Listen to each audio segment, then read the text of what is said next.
Shalom mes chers bien-aimés, que Dieu vous bénisse. Une fois de plus encore dans notre premier numéro et de notre rubrique Expliquez-moi la Bible. Merci d'être connecté sur Kambi Ministries.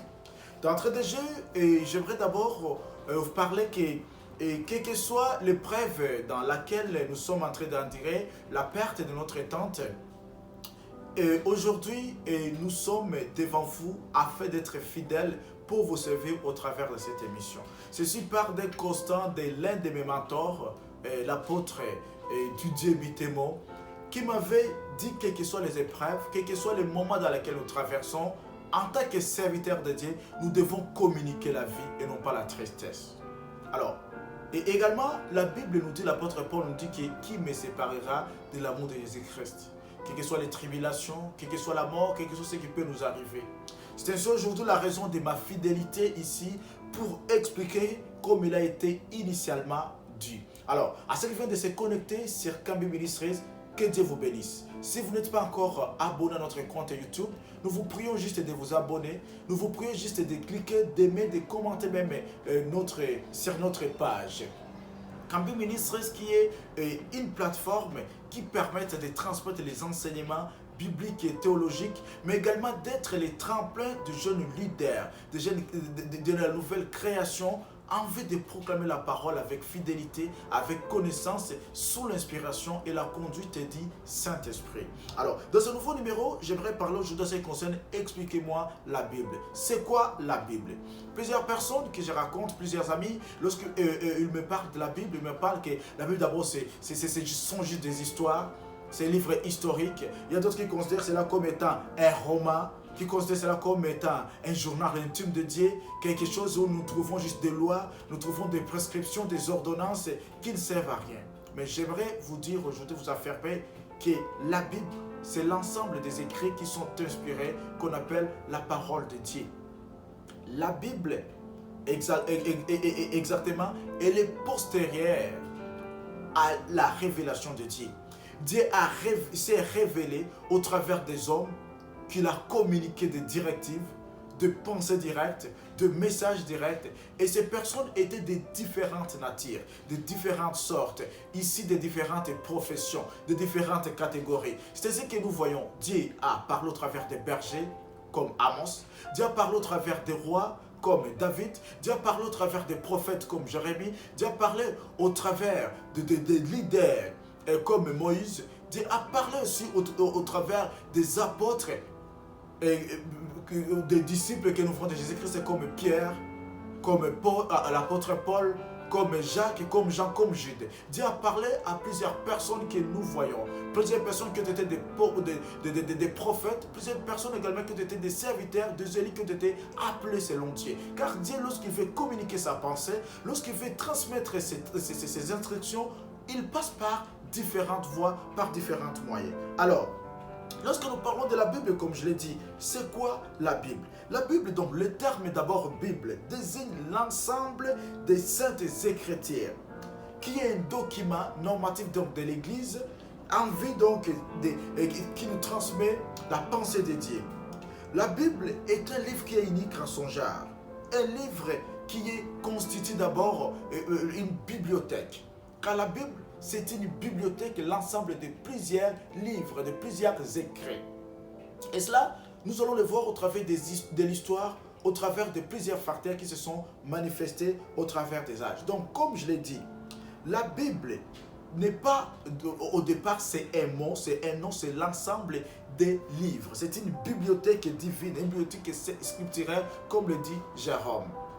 Et cet ensemble était constitué au travers des temps, par différentes techniques, par différentes révélations, par différentes façons que Dieu a conduit au travers donc des exégètes, des massorettes, toutes ces personnes qui y ont travaillé pour que nous puissions voir cette œuvre qui est accomplie, achevée. Alors, premièrement, nous allons d'abord parler de ce qu'on appelle l'origine. C'est quoi l'origine de ce que nous appelons la Bible? L'origine, nous voyons, c'est dans une ville. Une ville qu'on appelle Byblos. Cette ville qui se trouve dans les contrées de Beyrouth, dans le coin de Liban. Dans cette ville, c'est là où nous voyons même où est née qu'on appelle la civilisation phénicienne. Une ville phénicienne qu'on appelle Byblos. Dans cette ville, elle est caractérisée par des choses. La première chose, il s'agit donc, c'est la fabrication des faits qu'on appelait les faits des papyrus. Dans les faits des papyrus, c'est là où nous voyons les papiers, c'est là où nous voyons les feuilles. Dans cette ville également, elle était caractérisée par une grande école des scribes. Alors, il y avait le commerce, la ville phénicienne, c'était une ville qui était commerciale. Il y avait également les transports de ces papyrus dans la ville d'Alexandrie, dans la ville d'Égypte. Dans cette ville également, nous connaissons, c'est une ville qui était poussée, avancée en connaissance, pour avancer également en recherche, avancer en plusieurs choses comme nous pouvons constater aujourd'hui. Alors, cette ville produisait, comme je dis, des papyrus. Également, il y avait l'école des scribes. Alors, c'est pour cela que Jérôme, qui est l'un de ceux c'est lui qui a traduit la Bible, la version hébraïque et la version grecque en version latine qu'on appelle la Bible Vulgate, qu'il appelle la Bible, c'est une bibliothèque divine, donc une bibliothèque sacrée constituée par l'ensemble des livres sacrés, des livres inspirés par Dieu. Alors, lorsque nous parlons de la Bible, j'aimerais que nous puissions nous atteler sur l'aspect d'abord historique. En parlant de l'aspect historique, nous allons parler surtout sur des aspects qui sont très très importants. Le premier aspect, c'est ce que nous appelons l'historicité. C'est quoi l'historicité? L'historicité, c'est le caractère de ce qui est attesté par l'histoire, donc l'authenticité de la Bible. Et le deuxième caractère, c'est ce que nous appelons l'historialité. L'historialité, c'est quoi? C'est le caractère historique d'une chose, le caractère historique d'une œuvre, le caractère historique de la Bible. Alors, lorsque nous parlons de la Bible d'abord, c'est un mot et a connu plusieurs mutations. Plusieurs mutations au niveau d'abord du nom, au niveau de la diversité de ses auteurs, deuxièmement au niveau de la langue, troisièmement plutôt au niveau de la langue, quatrièmement au niveau de la littérature et cinquièmement au niveau des manuscrits. Alors, parlons d'abord premièrement en ce qui concerne d'abord ce que nous appelons l'aspect historique, l'historicité. Lorsque nous parlons de l'historicité premièrement, donc les caractères de ce qui atteste la Bible ou l'histoire ou l'authenticité de la Bible, nous devons pas savoir que la Bible d'abord c'est l'inspiration de Dieu, c'est la révélation de Dieu. Dans 2 Timothée 3,16, la Bible nous parle très clairement que toute l'écriture est inspirée de Dieu. Toute écriture a été inspirée par Dieu, si nous pouvons dire. Inspirée par Dieu pour deux choses, deux finalités. Premièrement, pour enseigner, pour d'abord être plutôt utile, pour une utilité, donc l'enseignement, réfuter, les contrariétés, tout cela. Et deuxièmement, pour un objectif précis, pour permettre à ce que l'homme parvienne à la maturité en vue d'accomplir une œuvre qui soit bonne. Alors, ça, c'est la première chose que nous appelons l'historicité de la Bible. L'historicité, comme je l'ai dit, le caractère de ce qui est attesté par l'histoire, ou l'authenticité en un mot, l'authenticité de la Bible, est que toutes les critères que nous voyons, qui forment l'ensemble de la Bible, ont été sous l'inspiration de Dieu. Donc, dans le sens, l'inspiration suffit, ont été sous le souffle. Dans chaque mot que nous trouvons dans la Bible, il y a le souffle de Dieu. Il y a la puissance de Dieu. Il y a les attributs de Dieu qui les a communiqués au travers de plusieurs auteurs, au travers de plusieurs humains. Ainsi donc, en parlant de cela, nous devons comprendre aussi le deuxième aspect que nous parlons de l'historialité. Donc, le caractère historique d'une œuvre, le caractère historique de la Bible. Lorsque nous parlons de l'historialité, j'aimerais aussi parler de 6 aspects, 6 choses. Premièrement, il y a ce que nous appelons la révélation. Dieu a révélé ou Dieu a inspiré l'auteur. Dieu inspire l'auteur qui peut être les prophètes, qui peut être un berger, qui peut être un roi, qui peut être beaucoup de personnes que nous voyons dans la Bible. Et deuxièmement, il y a ce que nous appelons la transmission parlée. Après que Dieu puisse inspirer, puisse se révéler auprès de l'auteur. L'auteur donc parle, transmet cette révélation par la parole. Après la transmission parlée, il y a ce que nous appelons la transmission rédactionnelle. Donc l'auteur transmet ce que Dieu lui a parlé par écrit, mais qui est écrit, cette parole transmise qui est écrite. Écrite parce que nous appelons les scribes, parce que nous appelons les massorètes plutôt. Alors, c'est là donc cette transmission parlée. Il y a ce que nous appelons alors en troisième lieu la transmission rédactionnelle. Dans la transcription rédactionnelle, c'est quoi? Donc, le scribe a écrit la parole transmise. C'est là où nous trouvons ce que nous appelons la parole écrite. En quatrième lieu, nous avons ce que nous appelons la transmission par copiage. Donc, c'est quoi? Il s'agit des copistes ou les scribes qui reproduisent les textes orthographiques. Alors, en cinquième lieu, il y a ce que nous appelons la transmission par traduction. Dans cette transmission par traduction, il y a ce que nous appelons donc les traducteurs. Reproduisent la parole, donc les traducteurs, ils traduisent la parole écrite.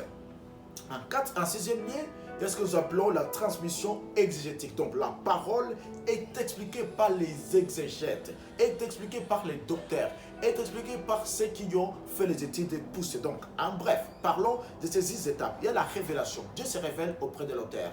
Et cet auteur donc qui communique ensuite par cette révélation, qu'ils appellent la transmission parlée.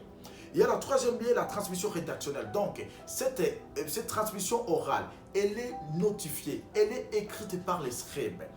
Il y a ensuite la transmission par copiage. Donc, on copie, on reproduit ces textes qui sont orthographiques pour les adapter soit à la langue, les adapter afin que les peuples puissent comprendre. Il y a cinquièmement la transmission par traduction. Donc, c'est la transmission, c'est la reproduction par traduction de cette parole qui a été écrite. Et ensuite, il y a la transmission exégétique. Donc, c'est l'explication, c'est l'interprétation de ces textes par les exégètes, par ce que nous appelons les gens qui font l'herméneutique, par les docteurs de la loi ou par les commentateurs bibliques et ainsi que les pasteurs. Alors, pourquoi ces aspects historiques? Ces aspects historiques sont là pour juste 3 objectifs. Premièrement, pour envie nous permettre de connaître le passé, connaître la fidélité aux faits historiques. Deuxièmement, pour permettre de maîtriser le présent, de connaître le présent, connaître comment nous devons nous positionner. Mais troisièmement, en vue de préparer l'éternité, en vue de préparer les temps à venir, en vue de préparer notre destination finale. Alors, ainsi donc, la Bible, d'abord c'est un repère, c'est une vie, c'est une réalité quotidienne et c'est une destinée. Pourquoi? Parce que nous avons les éléments qui sont structurés dans la Bible. La loi, nous avons les statuts, nous avons les ordonnances, nous avons les sentences, nous avons tout cela qui structure la vie humaine comme nous pouvons le voir dans le psaume le plus long, le psaume 119. Alors, par ailleurs, la Bible est un nom, comme je l'ai dit, qui a été adapté aux livres qui constituent les saintes écritures. Alors, premièrement, parlons en ce qui concerne Dinon. Lorsque nous parlons Dinon, la première mutation que nous voyons d'abord, elle était celle qu'on appelle Biblion. Ce terme qui est utilisé par la Septante. La Septante, c'est la traduction de la Bible de l'hébreu vers le grec. Dans la langue originelle, c'était l'hébreu. Mais la Bible était traduite par 70 savants ou 72 à Alexandrie qui l'ont traduite en grec, que nous appelons la Septante. Alors la Septante nomme d'abord l'Ancien Testament, les désigne par Biblion, qui signifie un livre ou un livre de la loi, un livre sacré. Alors, la seconde mutation, nous la voyons au 1er siècle. Au 1er siècle, on utilisait le mot bibloi pour désigner l'ensemble des livres ou l'ensemble des écrits de l'Ancien Testament. Mais plus tard, la troisième mutation que nous voyons, c'est finalement les pères de l'Église, notamment Clément d'Alexandrie et celui qu'on appelle Origène, qui ont adopté l'ensemble de toutes les chrétiens, de toutes les écritures, de tous les livres de l'Ancien Testament pour désigner ce que nous appelons la Bible. Et cela est passé par beaucoup de langues. Ensuite, pour permettre à tous de se retrouver facilement dans la Bible, il y a celui qu'on appelle Étienne Langton, qui a eu l'idée à partir du 1er siècle, précisément en 1226, pour subdiviser chaque livre en chapitres. Bien évidemment, il y a des travaux qui ont été faits dans des synagogues, par beaucoup de gens, par des scribes, qui ont commencé déjà à subdiviser au travers des parties. Mais celui qui a concrétisé la partie que nous voyons le chapitre, c'est celui qu'on appelle Étienne Langton, en 1226. plus tard, l'imprimeur Robert Estienne. Exactement aussi avant lui, il y a d'autres personnes qui ont entamé ces travaux pour diviser les Bibles en versets. Donc, Robert Estienne, précisément en 1551, a numéroté presque chaque phrase de ces chapitres en versets. Je le dis, avant lui, il y a d'autres qui ont entamé ces travaux. Alors, deuxièmement, parlons des auteurs. L'auteur d'abord, le premier auteur de toute la Bible, de tous ces livres, c'est Dieu. Car c'est suite par la révélation de Dieu, c'est par l'inspiration de Dieu que toutes ces personnes ont parlé de la part de lui.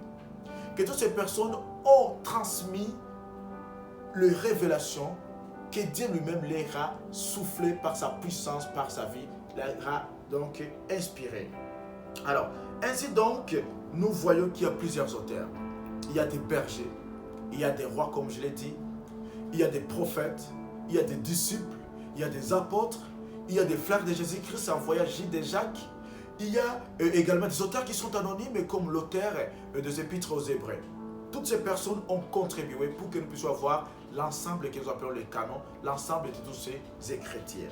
Alors, troisièmement, il y a la littérature. Lorsque nous parlons de la littérature, la Bible, il y a d'abord la littérature qui est hébraïque, la littérature qui est grecque et hellénistique, la littérature qui est grecque unique ou universelle. Il y a également la littérature qui est latine. Là où nous voyons, à chaque niveau, il y avait des traductions. La traduction hébraïque, la traduction que nous voyons en araméen, en hébreu. Certains mots que nous voyons en hébreu, dans les mots que nous voyons dans Extra, c'est 4 jusqu'à 7.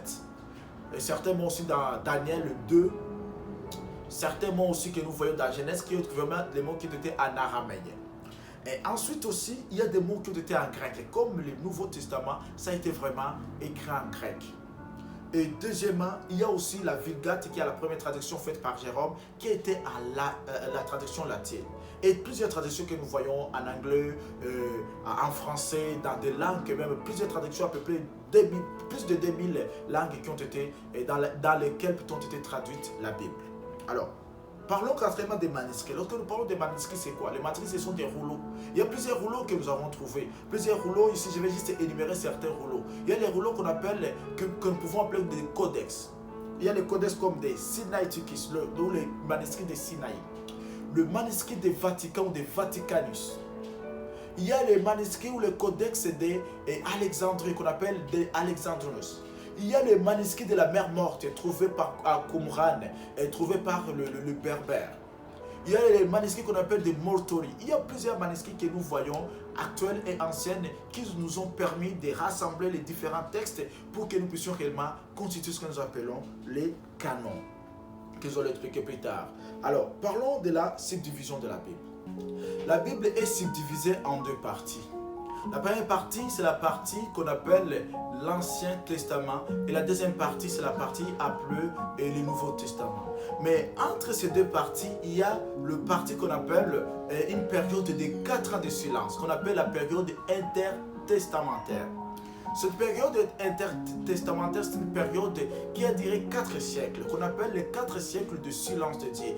Les 4 siècles, Dieu ne s'est pas révélé. Donc, après le livre des prophète Malachie, lorsqu'on tourne, on peut tourner facilement jusqu'à Matthieu, mais il y a 4 siècles qui sont passés. Dans ces 4e siècle, c'est d'abord les siècles qui ont été dominés premièrement par les Perses, deuxièmement dominés par la période hellénistique ou les Grecs, troisièmement par les Maccabéens et quatrièmement par les Romains. C'est là où nous voyons Jésus-Christ est né sous l'empire, sous la domination des Romains. Alors, commençons d'abord premièrement par ce que nous appelons l'Ancien Testament. Dans l'ensemble d'abord de la Bible est constituée par 66 livres. Les 66 livres, ce sont les livres qui ont été retenus par les canons. Mais outre cela, les catholiques ont rajouté plus de 8 livres qu'on appelle les livres apocryphes ou les livres deutérocanoniques. Dans ces livres, c'est là où nous voyons Séracide, nous voyons Tobie, nous voyons Maccabée, des Maccabées, les livres, les suppléments d'Esther, les suppléments de Daniel. Nous voyons beaucoup de livres qui ont rajouté mais qui n'ont pas été retenus par les canons hébreux, les canons grecs ou même par l'église protestante et l'église protestante également. Alors, parlons premièrement de ce que nous appelons la première partie. Comme je dis, la Bible a 66 livres, mais dans la première partie, nous avons 39 livres. L'Ancien Testament est composé par 39 livres. Ces 39 livres, premièrement, parlons d'abord ce qui concerne les canons hébreux. C'est quoi les canons d'abord? Lorsque nous parlons des canons, le mot canon désigne l'ensemble des textes considérés comme inspirés de Dieu. Et ces textes font autorité dans des questions qui concernent la doctrine, en ce qui concerne la foi et en ce qui concerne la foi et la vie plutôt, la vie de l'Église et la vie de tout un commun. Ce sont ces écrits qui sont considérés comme étant inspirés et qui font autorité en matière de foi, en matière de vie et en matière également de l'Église. Alors, parlons premièrement, il y a deux canons surtout. Il y a les canons hébreux et les canons grecs. C'est quoi les canons que nous voyons? Le canon d'abord hébreu a été ensemblé surtout au 1er siècle de notre ère par des rabbins, des responsables du judaïsme qui étaient réunis dans une ville qu'on appelle Jamnia, une petite bourgade en Israël. Alors cependant, ils n'ont fait juste que clarifier, entériner et finalement l'usage de ce qui s'était déjà imposé bien auparavant. Dans les canons hébreux, qu'est-ce que nous trouvons? Les canons hébreux, la Bible est divisée en trois grandes parties. La première partie, c'est la partie que nous appelons la Torah. La Torah ou les 5 livres de Moïse. Les 5 livres de Moïse que Tertullien après avait surnommé, appelé la Pentateuque. En grec, est Pentateuque. Donc dans les 5 livres de Moïse que nous voyons, d'abord les livres de Genèse, Exode, Nombre, Lévitique et Lévitique plutôt Nombre et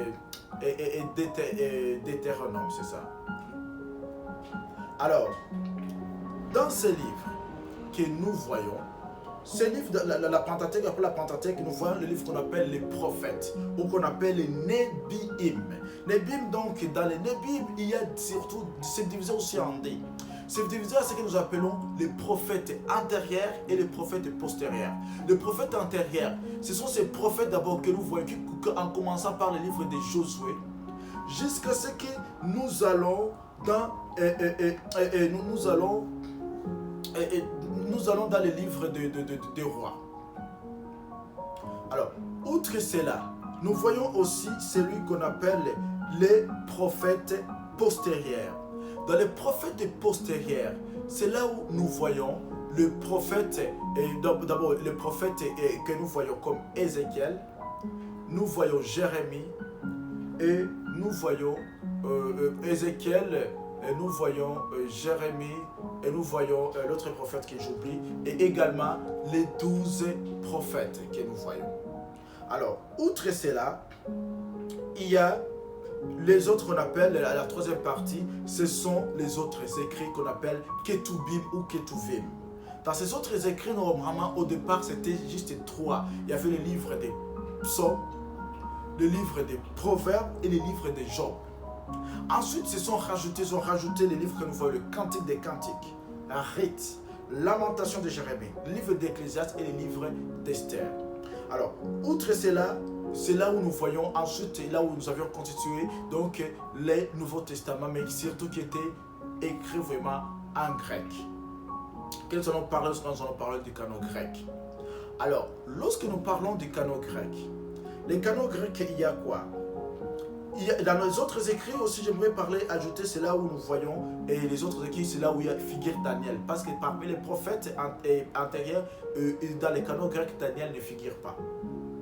Alors, voyons deuxièmement les canons grecs. C'est quoi les canons grecs? Dans les canons grecs, nous voyons premièrement la Pentateuque. Pentateuque signifie le mot dérivé du grec et employé pour la première fois par celui qu'on appelle le père de l'église, Tertullien. Tertullien, c'est lui qui a indiqué donc les 5 livres de Moïse.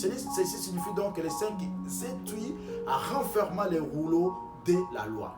Après cela, il y a les livres qu'on appelle les livres historiques. Ce sont les livres que nous voyons qui commencent par Josué en partant par les livres et le livre des juges, le livre de Samuel, le livre des rois, le livre des chroniques. Ce sont des livres considérés comme des livres qui sont historiques. Après cela, il y a des livres qu'on appelle les livres poétiques. C'est là où figure alors Job, c'est là où figure Cantique des Cantiques, Esther. Tous ces livres sont figurés dans un livre qu'on appelle poétique. Après les livres poétiques, il y a les livres qu'on appelle prophétiques. Les livres prophétiques, c'est là où nous trouvons donc ce qu'on appelle les grands prophètes, les trois prophètes, comme je dis, Ézéchiel, et Jérémie, et l'autre vraiment qui ne me revient pas à traiter surtout, que j'oublie à chaque fois. Et également après cela, les 12 petits prophètes, qui commencent d'abord que nous voyons comme Osée, Michée, Naoum, Abdias, Malachi, Jonas, Amos, tous ces 12 petits prophètes que nous voyons dans la Bible. Après cela, vient ce que nous appelons les évangiles synoptiques. Les évangiles synoptiques qui sont trois surtout. Matthieu, Marc et Luc. Et ensuite, il y a Jean. Outre cela, c'est là où suit Actes des Apôtres, qui constitue la vie, l'histoire de l'Église également. Mais après les apôtres, nous voyons dans ces canons ce que nous appelons les épîtres de Paul, qui sont au nombre de 13, qui commencent normalement par 1 Corinthiens, 2 Corinthiens, et qui finissent par les épîtres qu'on appelle pastorales, à savoir 1 Timothée, 2 Timothée et Tite également. Alors, outre cela, nous voyons dans les 13 lettres, nous voyons qu'il y a Philémon, nous voyons qu'il y a 1 Corinthiens, 2 Corinthiens, il y a Philippiens, il y a Galates, il y a Éphésiens, 1 Timothée, 2 Timothée, comme je l'ai dit, il y a au total 13. Après cela, nous voyons ce que nous appelons les autres épîtres. Ces autres épîtres que nous voyons d'abord, qui a gestion des épîtres qui sont en dehors de Paul, Jacques, Jude, 1 Jean, 2 Jean, 1 Pierre, 2 Pierre, et également Hébreu. Hébreu en passant qui est l'épître dont l'auteur est anonyme, l'auteur n'est pas connu. Après cela, nous voyons également l'Apocalypse, la révélation qui est le dernier livre, et cela constitue ce que nous appelons le Nouveau Testament. Alors, outre cela, la Bible aussi a été traduite dans plusieurs versions. C'est ainsi que dans les prochains numéros, nous allons parler ce qui concerne la Bible étant des versions. Quelles sont les versions que nous trouvons? Quelles sont les versions qui ont été retenues? Quelles sont les versions qui sont importantes? Comment est-ce que nous devons connaître par les versions? Quelles sont les versions qui sont appelées les versions qui sont à traduction fonctionnelle, à traduction formelle, à traduction dynamique, à traduction à équivalence plutôt formelle, à équivalence formelle, à équivalence également dynamique? Toutes ces versions, nous allons essayer de les parler dans les prochains numéros qui suivent. Merci beaucoup de nous avoir suivis. Que Dieu vous bénisse. À très bientôt.